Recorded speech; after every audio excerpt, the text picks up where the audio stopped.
豊永です。ダムが追加放水を決めたみたいなので、これから荷物のお引っ越しでございます。過去はここまで、1回来てます。で、さらにその上まで1回来てます。で、2回目になるんじゃないかということで逃げまーす。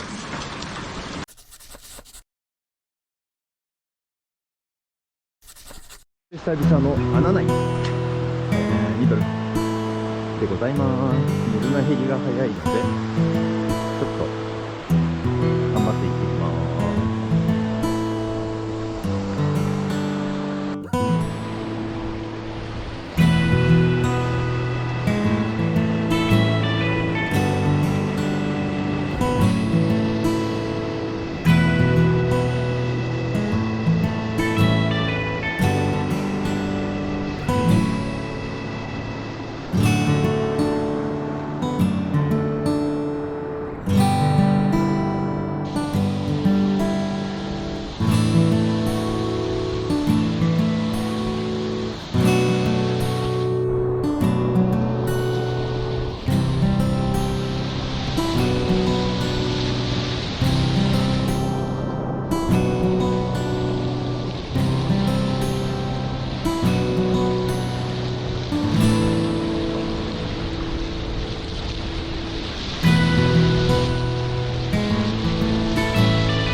左に流されるの計算に入れてね。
Woo!